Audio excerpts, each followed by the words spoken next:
We are live. Sorry for the delay. I did not realize how late it was, but we're ready to break down the NBA. And Tyler, I feel like I cursed it yesterday. I was thinking, boy, I need to do a better job of promoting myself. We're doing really good, and I never say peep. We just win, win, win, and I never say anything. So I said, you know what? I got to tweet this out. And I feel like I jinxed us, Tyler, because we had our worst day since opening week of the season yesterday. But it was the NBA Cup, so let's talk about everything that we saw. First of all, Boston, that was the one that really hurt. I felt like we were on the right side of that one, and we did not get the under. They win 120 to 117. It was an interesting game. A lot of people are going to say, boy, Darius Garland had his worst game, and Boston shot over 50% from the field. So this shows that, Cleveland can defeat Boston. But I don't know. I didn't necessarily come away with that feeling. What were your thoughts on the big matchup last night? Yeah, I mean, Boston looked very good in the first half once all their threes were falling. And they've had that same thing they've had happen to them the last 2 years, where all of a sudden they can't make a three, and you're slowly watching the other team come all the way back in the game. They let the Cavs make it a close game again. In the end, they were still able to gut out the win. So, I mean, I still think they're the better team. Cavs did look good, though. I'll give them that. Once they get a couple of those pieces back, like Dean Wade and Max Strus, it's just going to give them more perimeter shooting, add a bench piece to them. So it was a good matchup. It sucks that we should have pushed that total if it wasn't for that last stupid 2-point shot. We should have gone under. It was like 46 after the end of the first quarter. Well, that too. And then we had the third quarter explosion. It was just, totals haven't been fun. All right. He always finds a way for the total just to kick us right in the nuts. Oh, we've been doing good on totals overall, though. I think you're ignoring all the easy winners we've got. So we whiffed on 2 games, and I only watched one of them. So my question for you is, so I didn't watch any of it. I just watched the Celtics game first, and then I watched the Thunder game second. Did you see what happened in Denver? No, I watched the other game too. All right. Well, let's move straight to the Spurs game. I was shocked, man. I was shocked. I mean, it's one thing for us not to cover, but I was really surprised. It was an NBA Cup game, and they lost outright. You go ahead with your takeaways, and I'll bounce off those. The Thunder can't play without a big. I mean, Hartenstein's still out. Chet's now out. He might come back tonight, which kind of pisses me off for my handicap that I already made. Yeah, you're looking at a team that's starting Jalen Williams, and not Jalen Williams with a Y. Jalen Williams that starts at small forward at center. Yeah. They can't rebound. Like, they get their one shot, and that is it. Like, the Spurs, Zach Collins was just a man amongst boys out there last night. The game before that against Dallas, P.J. Washington dominated them. Yeah. And they just can't win a rebounding battle, so that's their biggest problem right now. Yeah. So that'll be something to keep in mind. Oliver Hartenstein is questionable tonight, and that him being in there would kind of ruin one of my handicaps. So, okay, those were the 2 games that I watched. Los Angeles did not cover as well. We just kind of flubbed those favorites last night. It was definitely, the dogs were barking last night, Tyler. Did you watch Los Angeles? Because they have to be excited about the rookie. 9-12 from 3, 37 points. Lakers fans in my text messages just roasted me, and I go, man, it must be nice to hit on a draft pick, because as a Kings fan, that never happens for us.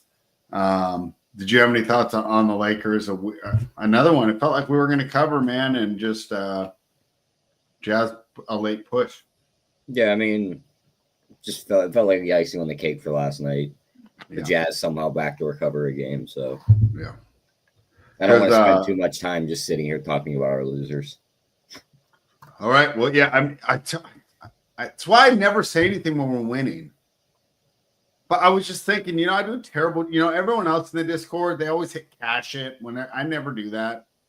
You know what? I gotta really tell people here that we're doing such a good job, and I feel like I jinxed us. So I didn't say anything about it today.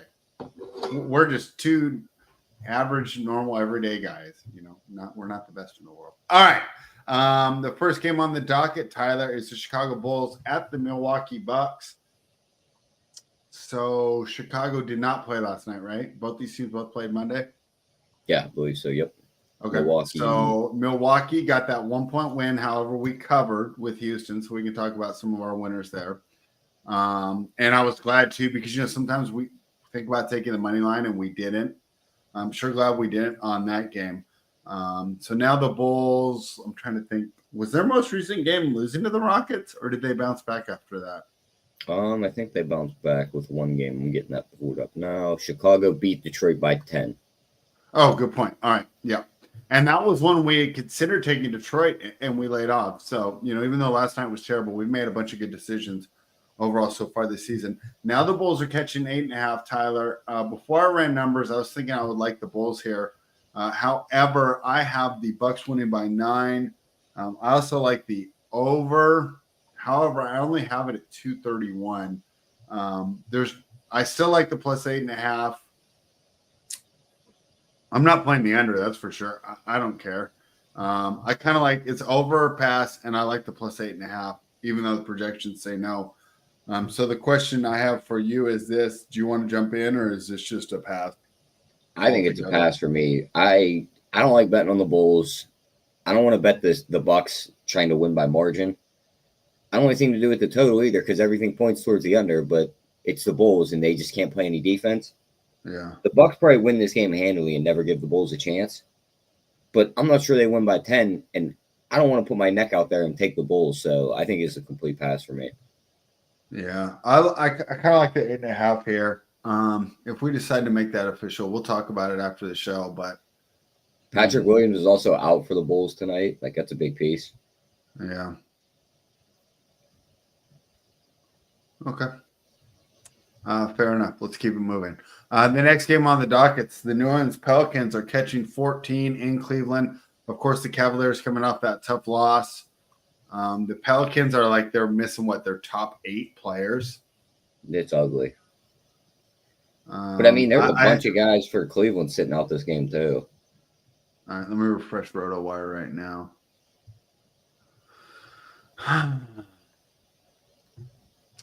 Garland's out. Levert's out. I thought Garland might have a bounce back night. Levert's out. Merrill's out. Okoro's out. Strus and Wade, and Amani Bates out. Yeah.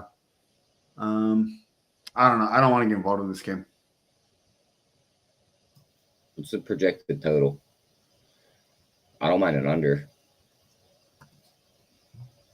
You're still having both bigs on the floor for Cleveland to keep the game defensively sound.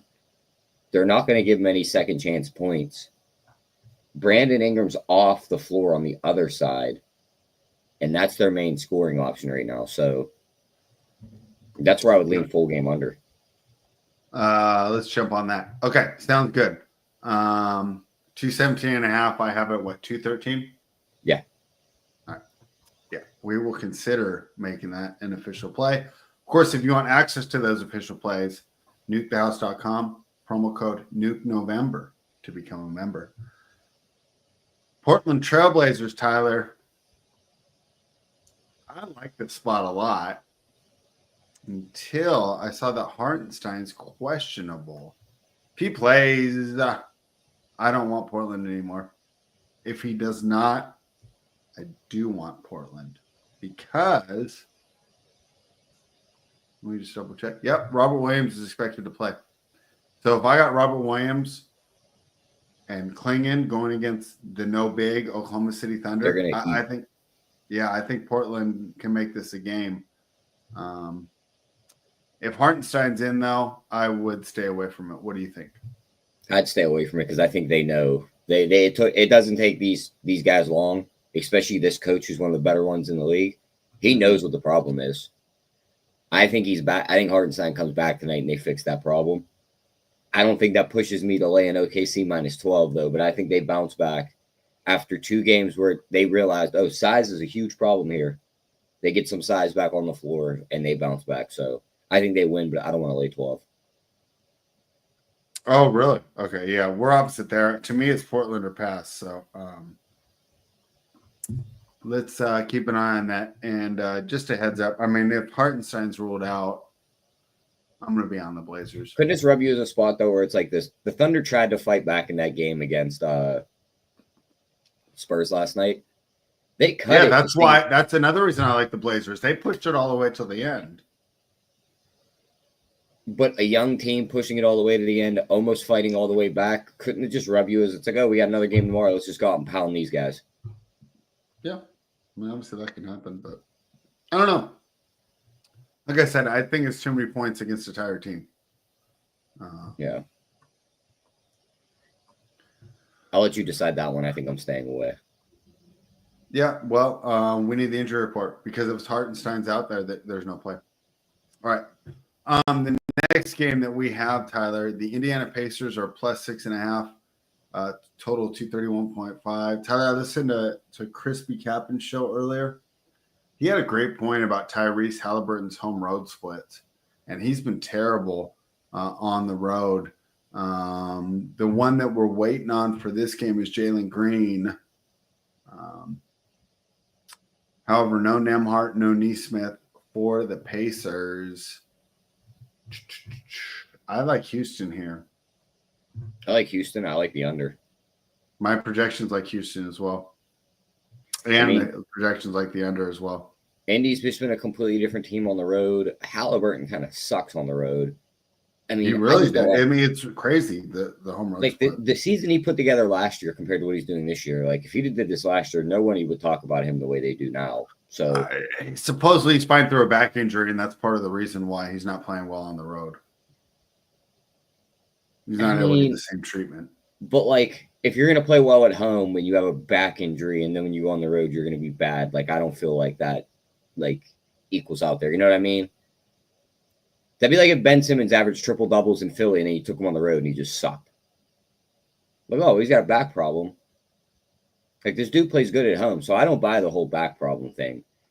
I think the dude just flat out can't play on the road. He can't really shoot. His little shtick kind of worked out after this year.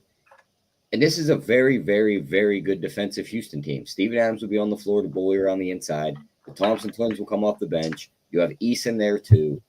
Yeah, I like Houston. Even if Jalen Green sits, I still like Houston. Yeah, I mean, this is one of the ones that, we talk about waiting for injury news. I'm not too worried because if anyone can absorb the loss of a starter, it's the Houston Rockets. That's a deep team. Yeah.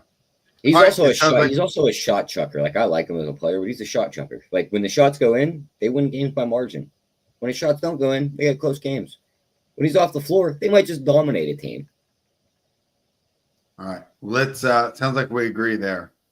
So we'll decide what's official, but Rockets and the under are the looks. Tyler, this next game, it's Philadelphia 76ers. We have the new coach bump. Are we going to go? Are we going to play the team meeting bump where Tyrese Maxey called out his good friend Joel Embiid for being lazy? I'm down. I'll take a stab. You want the Sixers? Yeah.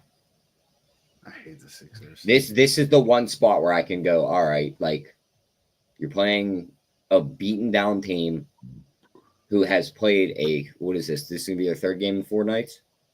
Yeah. Yeah, third game in 4 nights, 5 game in 7 nights. Mm-hmm. You're in the dumps. You need a win. This has got to be the Philly spot spread. And if they lose this one, I'm done with them. Like there's no full on like, well, the numbers say go this way, this and that. Like this is flat out like, all right, this is panic mode for Philly right now.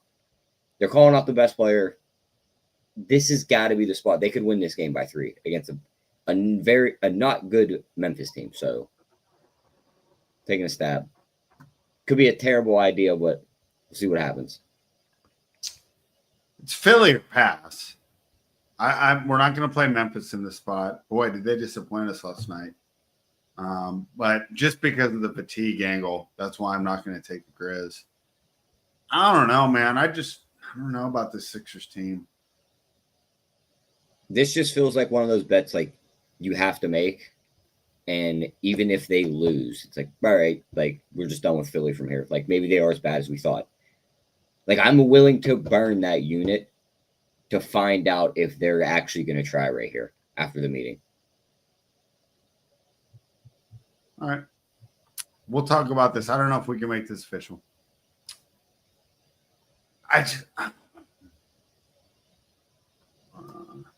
If anything, I would say Sixers first half. I Then don't beats mind that. conditioning. I mean, like, how good did he look against Orlando in the first half, right? Yeah. It just falls apart. But I mean, on a -3 too, though, like we might only need 1/2 out of the big guy here. Like Maxi plays also. He's down to a Q tag. If he plays, that I think helps he for will. you. You can't call out in now and That's the other thing too. Like you can't call him out and not play. So I think all their guys are back. I think it has to be Philly here spread. All right, we'll talk about whether or not. But just rewind and think about this in your head, like without the records and without Philly, without how Philly's performed this year. You're getting what was supposed to be the second best team in the East with a fully healthy roster at this point. -3 versus Memphis missing a bunch of guys on short rest. If I lose, I lose. There's only 2 reasons I won't take Philly. Number 1, the Memphis fatigue spot, and number 2, that stupid team meeting. Yeah. Which it almost feels like the Saints. Remember how bad the Saints looked? I hate knowing it's NFL, right? And I they get a new coach, and all of a sudden wouldn't bet Philly with your money. I hate betting Philly games. Yeah, I know. That's why I on my like list forever. Their games suck. They're cursed, but this just feels like a spot you have to take them. If I lose, I lose. All right. Well, I'll trust you because you always put your faith in me. All right. This next game, man, is interesting. So the New York Knicks are taking on the Phoenix Suns. I want to pull up these game logs. The Knicks have been winning a lot, right? Yeah, they've been winning. I think they've won 4 of their last 5 games, right? I believe they're winning by margin too. Now, how many of those are on the road, though? Yeah, so the Knicks won 4 of their last 5, but this is their first game on the road. Phoenix lost the dreaded first game back after the road trip. They are 1-5 without Kevin Durant, but we could be getting Yusuf Nurkic back tonight. A lot of smart people I know on Phoenix. I was looking the other way. I'd be on the other side. I'd be on the Knicks. I mean, are you willing to do that now, or do you want to wait for Nurkic to be rolled out? Are we really scared of Nurkic? Cat's been playing out of his mind. Yeah, it's just when we talk about one of the reasons we lost, we took Phoenix plus around the same line against Orlando.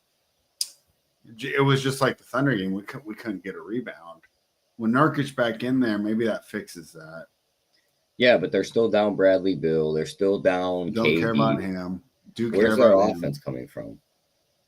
Booker and Tyus Jones. Against these wing defenders? All right. So are you on to just put it right now? I mean, that's where I would lean would be the Knicks, but we'll talk about it more after the show. Matt, what is trap line data? Never heard of that before. I haven't either. So see, we're always learning things here in the world of sports betting. And of course, you can learn more about sports betting at nukethehouse.com. Use the promo code NukeNovember to become a member. 70% handle on Nuke. That doesn't surprise me, though. Does it surprise you, though? No. Because a lot of it's just the money line parlay, right? New York spread. Interesting. I mean, they are 1-5 without KD. They're 1-6 ATS at home this year too.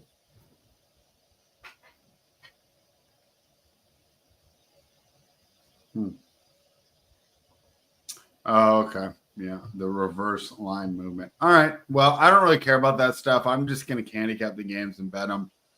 But I appreciate you pointing that out, Matt, because I know a lot of people do follow that stuff. So he says the trap line data is they're receiving more money on the money line and the spread, but they both dropped, which is interesting. All right. Fair enough. The Atlanta Hawks are now catching 8.5 against the Golden State Warriors. Tyler, the total's 239.5. These teams always go over. But I'm wondering if this is the game where the trend ends. And we usually consider the Hawks to be this no defense team. Dyson Daniels is fantastic. And DeAndre Hunter has missed a bunch of games, but he's back in the lineup now. I don't know if he's fantastic, but he's definitely above average and definitely better than what they were running out. So my point is maybe our Hawks totals are a little inflated based on our perception of this team. So the Hawks' most recent game was beating the Sacramento Kings on, was that Monday night? Because today's Wednesday. Yeah, that was Monday night. We hit both bets in that game because we took the Hawks and we took the under. Those were both good. Now the Hawks continue this road trip and they're taking on the Warriors, catching 8.5. You break this game down. I'm going to see what my projections have this at. Yeah, I mean, I lean towards Golden State, and most of it's just off this injury report. I mean, if Jalen Johnson's going to miss, that is a key piece for Atlanta. He's played very well. He's the leader for the most improved. I mean, missing him, he's also seems like he's the second initiator to the offense behind Trae Young. He gets a lot of assists. It puts the ball in Trae Young's hands even more. And this Golden State team has just been very good. So I think Golden State picks up the win at home. They've dominated this matchup at home. They won 10 of the last 11 matchups. And I do like your under call here. I think you see this game stay under. 240 seems a little high. I'd be down to take the under. I have it projected at 235. I have the Warriors by 10 as well. So slight edge to the Warriors and edge to the under. Final game of the night, Tyler. The Orlando Magic take their winning streak to Los Angeles to take on the Clippers. Now, Tyler, and for the people on the website, I have this game projected to take the Clippers, right? Yeah, Clippers. Guess what I did not do? Back to normal Powell being out. I didn't realize he was going to be out. I got to adjust these. That's not right. He means a lot to this team, and he's out for sure. So I can't. I was going to be on here talking about taking the Clippers, and I can't do that anymore. The question is, do we go the other way or do we just leave it alone? Probably end up leaving it alone. It's an ugly game. The total's really low. I don't want to play an over and under in a 204, especially with Norm out now. I lean the Magic win this game. But the more I look at their team spread, like, I get it, they're well coached. Franz is a great player, but like outside of that, like, you really don't have anything going on down there. Like, KCP's decent. Suggs is everything else behind that is just average or below average. They can't keep gutting out these wins like they do. At some point, it's going to stop. So I don't think I can pull the trigger on Orlando, but I'm not betting the Clippers. So I think my night ends at New York at Phoenix. Fair enough. Let's ask this King of the Court. Who do you like tonight, Tyler? He says Cat. I don't think Nurkic really matters too much to it. Do you? He does most of the work from the outside. I don't hate taking a stab on Embiid. I mean, I think you can probably get him by yourself pretty much. Brunson against Phoenix. SGA and a bounce back to me, it's obvious who I would play. You're going to take Giannis against Chicago, but you're going to get a $25 free bet. Is that why you don't do it? Yeah, because if you pick Cat and Cat has more PRA than Giannis, now you're only splitting with the people that bet Cat, so you can get a way bigger free bet. So you basically, even though Giannis is obvious, you're saying don't take him. I mean, you could take him, but don't expect to get like $100 free bet if he wins. The people that won with Cat earlier in the year spread got like a $975 free bet. Wasn't that on the night, though, that Jokic was on the card? I don't think so. It was Jokic. There was someone that was really obvious that everyone was on. Is Jokic the one that's been the leader in that? I think he's won it 2 times, and I believe Giannis has won it once. And then it's just been a couple other guys once. Interesting. Huh. What about Shea? Yeah, I don't mind him in a bounce back spot. Yeah. Against Portland, he could easily get the 30 points. Yeah, he got 975. Mm-hmm. Excellent work, Michael. All right. Well, there's our thought on King of the Court. I don't know. I don't know how it works. I don't have DraftKings, Matt, personally. So I was just throwing my thoughts. I just know the winner is highest PRA, right? You just bet on like any prop. It's the most fantasy points, right? Yeah, well, it's most PRA. So if a dude went out and got you 10 steals, that means nothing to this. Oh, okay, cool. All right, but you could just you take whatever prop you want. Like say if you want to pick Giannis as king of the court, you can go in and bet Giannis 20 plus points and put 10 cents on it. If Giannis leads the slate in PRA, you win a free bet. Great. Okay. Well, originally also if you make that bet and say you bet Giannis to have a triple double and he doesn't get the triple double and your bet loses and he still leads the slate in PRA, you still get a free bet. Like your bet doesn't have to win. Got it. Okay, cool. Well, Tyler, originally I was thinking about taking tomorrow off to go hiking again, but we got that huge rainstorm here.